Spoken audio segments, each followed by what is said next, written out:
Está el doctor Ricardo Rodríguez Silvero. Ricardo, ¿cómo te va? Buen día para Cardinal.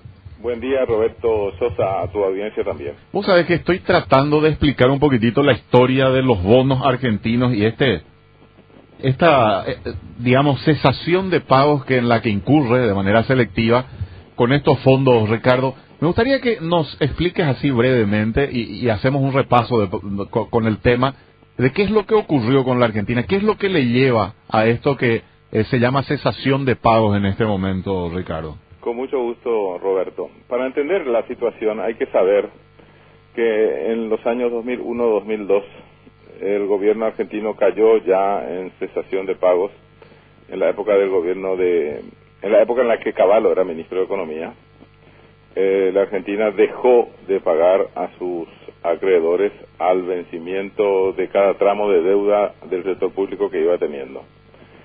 Eso hizo que se juntaran miles y miles de acreedores de bonos argentinos en todo el mundo, la mayor parte de los cuales son por orden de importancia, digamos, de Alemania, Italia, Inglaterra, España y Estados Unidos, entre otros muchos, ¿verdad? Y esta gente fue armando su asociación de defensa de acreedores estafados por Argentina, creando una multitud extraordinaria de clubes y subclubes de acreedores que iniciaron las negociaciones para cobrar la deuda con el gobierno argentino a partir del año 2005.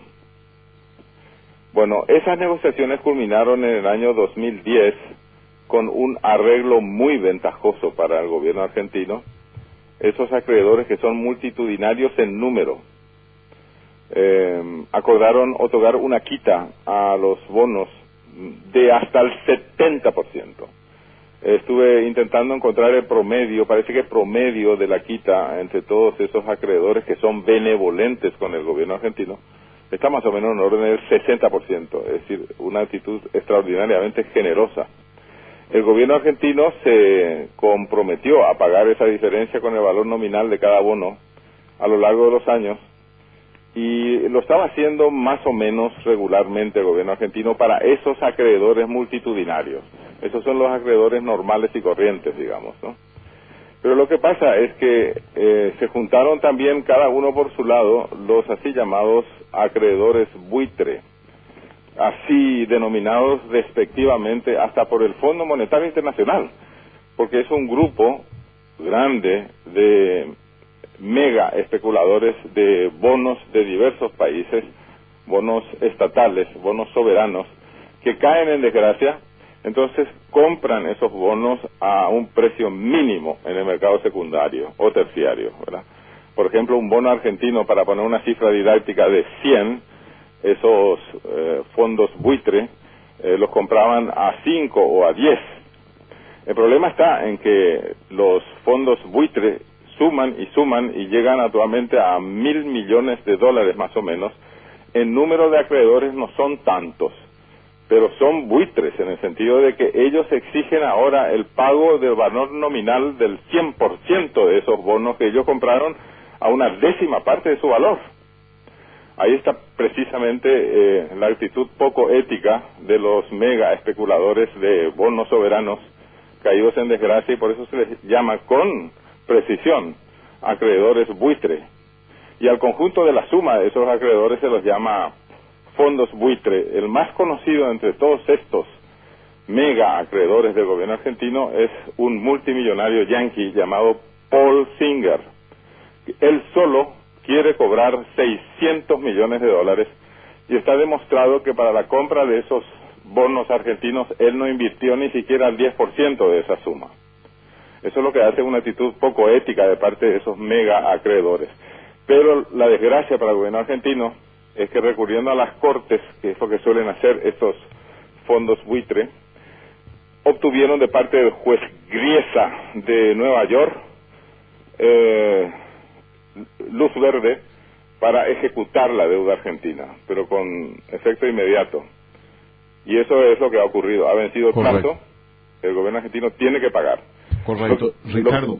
Sí, una frase más, porque es importante. Sí. Hay una cláusula que está vigente y que es conocida por el nombre de sus siglas, RUFO, cual, si el gobierno argentino paga ahora los fondos buitre, tiene que pagar también inmediatamente a los demás acreedores que se han avenido a otorgar una quita sustancial al gobierno argentino, y eso el gobierno argentino no podrá hacer aunque quiera, no va a tener dinero suficiente para pagar a todos los acreedores. O sea, el gobierno argentino está entre la espada y la pared.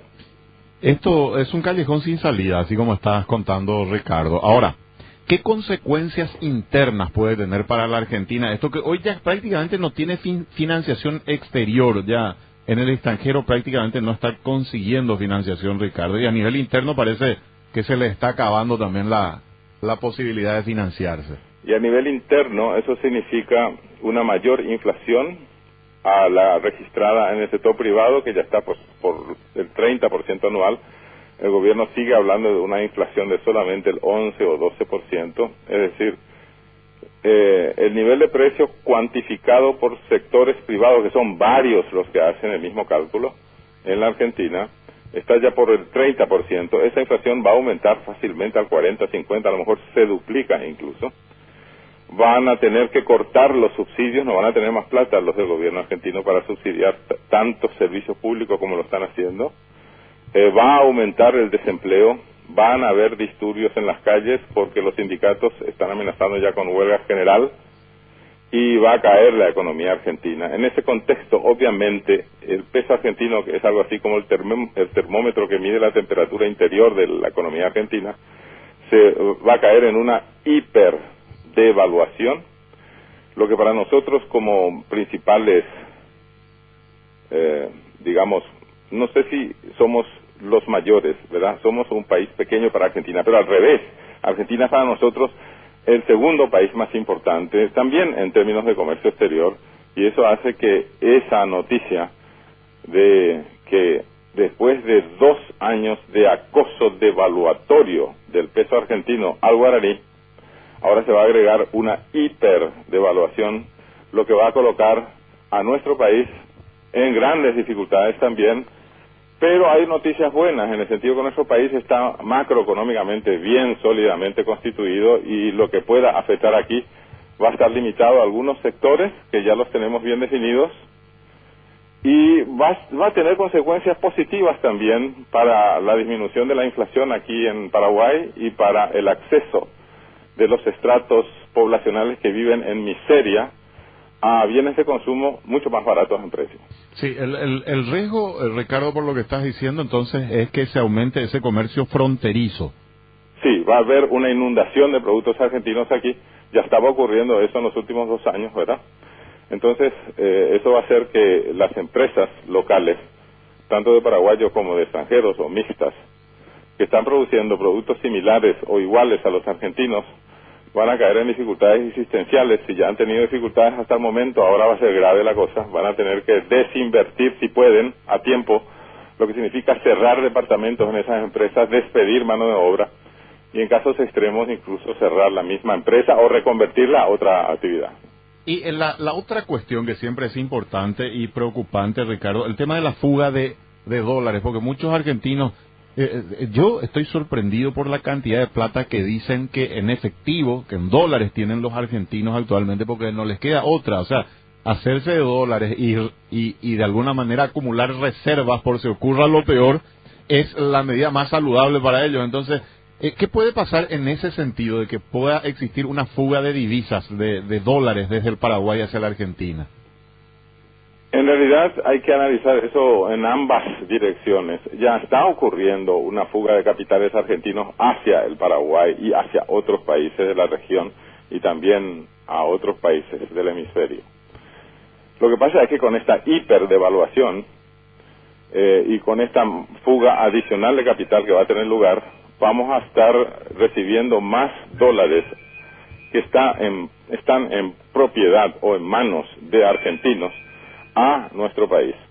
Eso puede generar para nosotros un cierto desequilibrio en nuestro tipo de cambio versus el dólar, pero va a depender mucho de si estos dólares que traen los argentinos a nuestro país los destinan a inversiones en Paraguay, o si los van a reenviar desde Encarnación, Asunción o Ciudad del Este al exterior.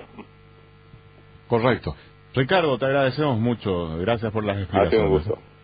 Ricardo Rodríguez Silvero, ya escuchaban, economista, un especialista en el tema, súper interesante y bien didáctico.